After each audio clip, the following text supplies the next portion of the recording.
वंदे वंदे।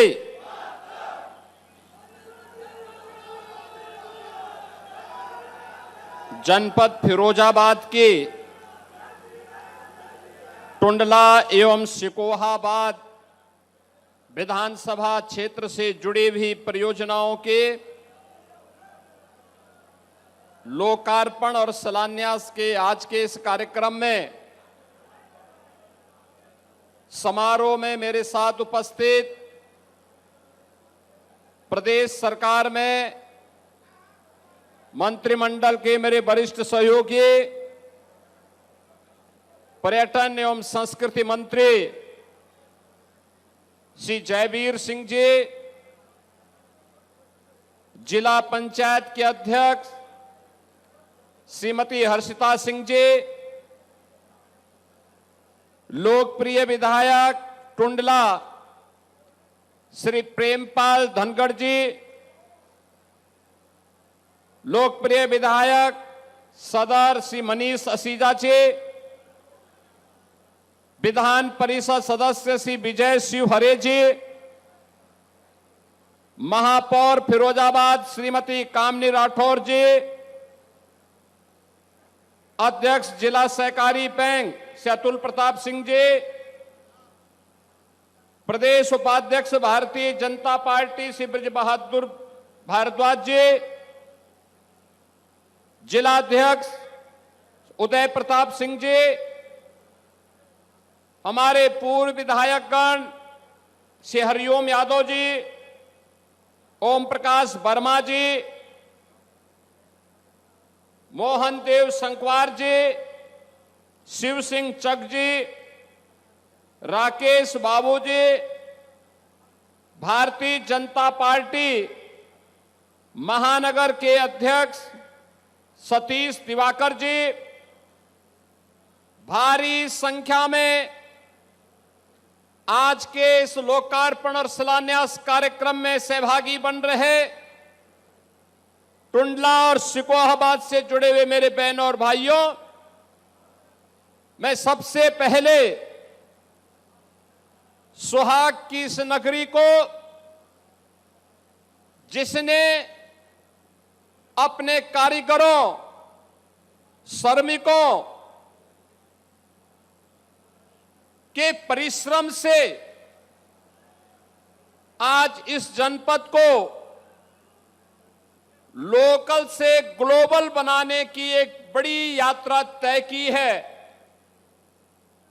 इसके लिए फिरोजाबाद को पहचान देने वाले ऐसे सभी कारीगरों, उद्यमियों, श्रमिकों का अभिनंदन करते हुए सिद्ध संत बाबा नीब करोली की जन्मस्थली से जुड़े हुए जनपद फिरोजाबाद और टुंडला को मैं कोटि कोटि नमन करते हुए आप सबका अभिनंदन करता हूं। बहनों और भाइयों, जब ऐसी पवित्र भूमि पर आने का अवसर प्राप्त हुआ है तो स्वाभाविक रूप से यह अधिकार बनता है फिरोजाबाद जनपद का कि वह विकास की इन परियोजनाओं का साक्षी बने। और मुझे प्रसन्नता है कि आज 650 करोड़ रुपए से अधिक की परियोजनाएं केवल 2 विधानसभाओं के लिए मिल रही हैं, और जिस दिन 5 विधानसभाओं को मिलाकर के करेंगे तो मान के चलिए कि ये इससे कई गुना ज्यादा होंगी। इसके लिए भी मैं फिरोजाबाद वासियों को हृदय से बधाई देता हूं। बहनों और भाइयों,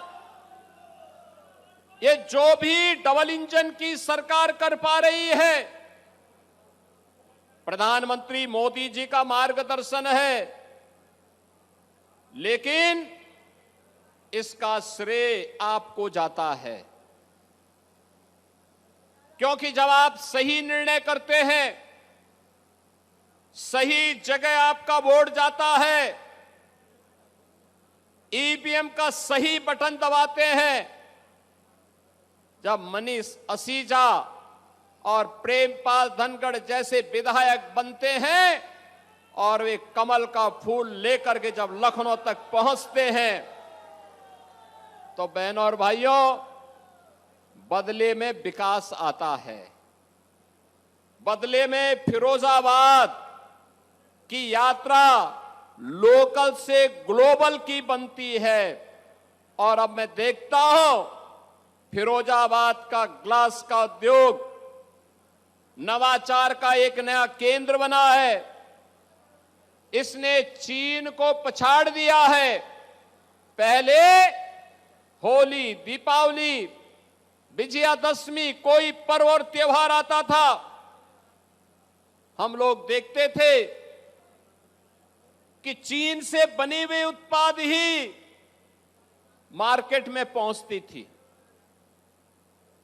अब यहां के कारीगरों ने नई तकनीक ली, कारीगरों ने डिजाइन तय की, मार्केट की डिमांड क्या है उसके अनुरूप बनाना शुरू कर दिया।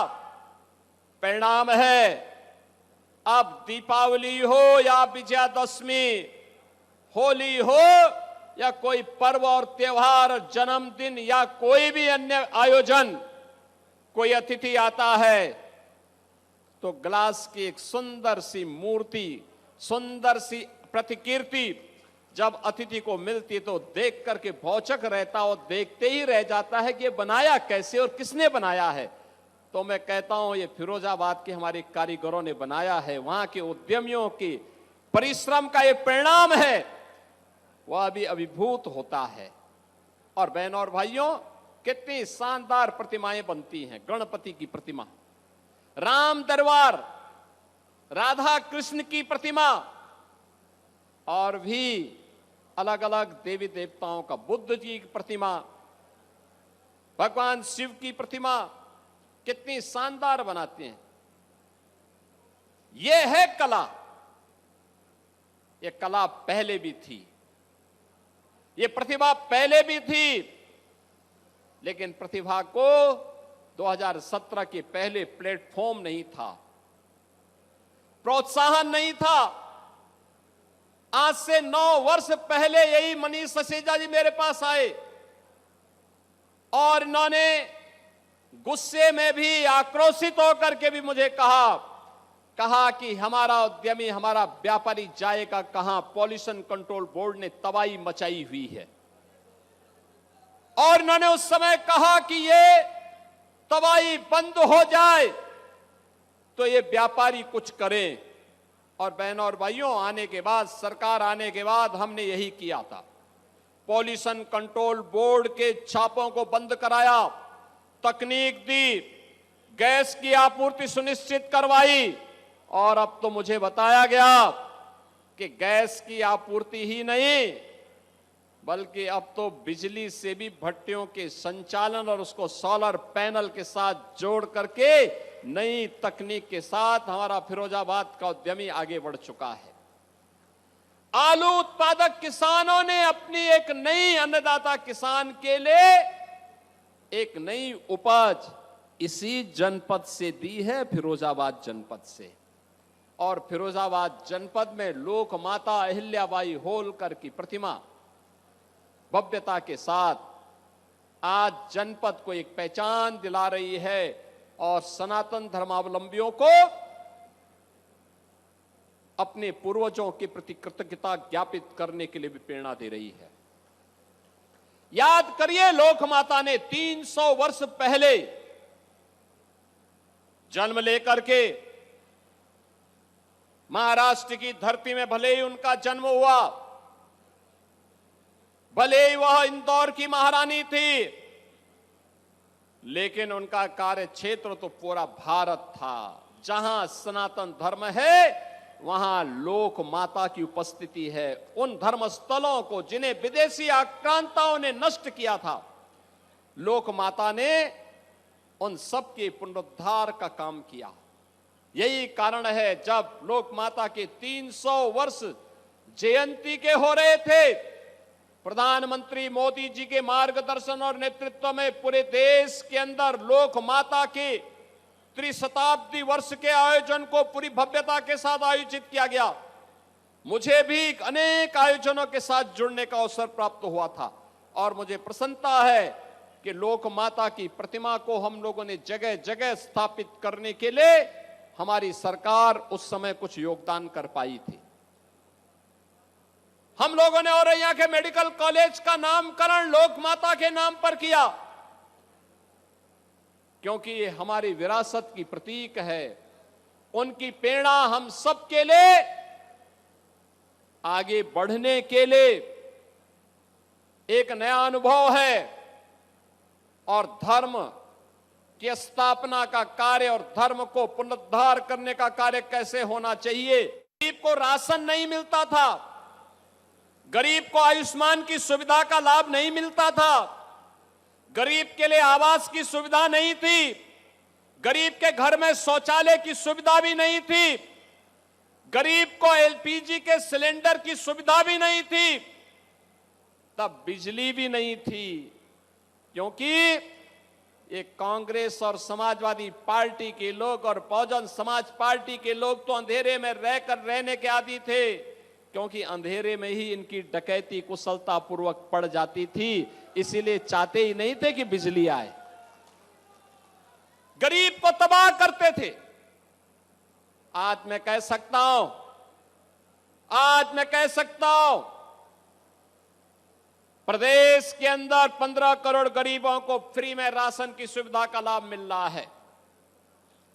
10 करोड़ लोगों को आयुष्मान भारत में 5 लाख रुपए की मुफ्त में स्वास्थ्य की सुविधा प्राप्त हो रही है। 65 लाख गरीबों के लिए एक एक मकान बन गया है, आवास बन गया है। लोग 2 करोड़ गरीबों को रसोई गैस में फ्री में कनेक्शन मिल गया है। लगभग 1.5 करोड़ परिवारों को फ्री में विद्युत के कनेक्शन भी मिले हैं और 15-16 लाख किसानों के निजी ट्यूबवेल के बिल को सरकार ने माफ करते हुए उन्हें फ्री में बिजली देने का काम भी प्रारंभ किया है। आज अन्नदाता किसान के लिए सरकार प्रोक्योरमेंट की पॉलिसी लेके आती है, सॉयल हेल्थ की कार्ड की सुविधा लेके आती है, उन्हें अनेक प्रकार की सुविधाएं उपलब्ध करवाती हैं। आपने देखा होगा प्रधानमंत्री जी ने परसों ही किसान सम्मान निधि का लाभ किसानों के खाते में सीधे उपलब्ध करवाने का काम किया और उत्तर प्रदेश में अकेले एक बार में 4,300 करोड़ रुपए से अधिक की राशि हमारे अन्नदाता किसान के खाते में सीधे गई है। यह है डबल इंजन सरकार की योजनाओं का लाभ। इसके लिए किसी बाबू के कार्यालय के चक्कर नहीं लगाने पड़ते हैं। आप जाइए, आपको सुविधा का लाभ सीधे मिलेगा। नियत जब साफ होती है तो नीति और नियंता अपने आप मार्ग प्रशस्त करते हैं और यही डबल इंजन सरकार की पहचान है। बहनों और भाइयों, मैं आप सबको इस बात के लिए आश्वस्त करने के लिए आया हूं। आपने जो आशीर्वाद भारतीय जनता पार्टी को दिया है, आपका यह आशीर्वाद आज प्रदेश में विरासत और विकास की इस यात्रा को शानदार तरीके से आगे बढ़ाने का काम कर रहा है। आज यूपी, आपने देखा होगा, पर्यटन के केंद्रों के विकास के लिए पूरे देश के अंदर जाना जा रहा है, अच्छी कानून व्यवस्था के लिए जाना जा रहा है, विकास की अपनी परियोजनाओं के लिए जाना जा रहा है, भव्य और दिव्य महाकुंभ के लिए जाना जा रहा है। अयोध्या में श्री राम जन्मभूमि पर भगवान राम के भव्य मंदिर के लिए, काशी में काशी विश्वनाथ धाम के लिए और मथुरा वृंदावन में वहां पर बृहद स्वरूप ले रहा मथुरा वृंदावन का यह स्वरूप एक बार पुनः दुनिया को अपनी ओर आकर्षित कर रहा है। और उन्हीं में उत्तर प्रदेश की अब पहचान बन रही है, 1 डिस्ट्रिक्ट 1 प्रोडक्ट। आदरणीय प्रधानमंत्री जी जब दुनिया के अंदर किसी देश में जाते हैं तो वहां के राष्ट्राध्यक्षों को गिफ्ट देते हैं 1 डिस्ट्रिक्ट 1 प्रोडक्ट की ही कोई वस्तु। उत्तर प्रदेश गौरवान्वित होता है जब प्रधानमंत्री जी उत्तर प्रदेश की वस्तु किसी राष्ट्राध्यक्ष को देते हैं। बहनों और भाइयों, विकास और विरासत की प्रक्रिया अनंत रूप से आगे बढ़ती रहे, निरंतरता लेकर के आगे बढ़ती रहे, इसके लिए आज मुझे टुंडला और सिकोहाबाद की इन परियोजनाओं के साथ आपके बीच में आने का अवसर प्राप्त हो रहा है।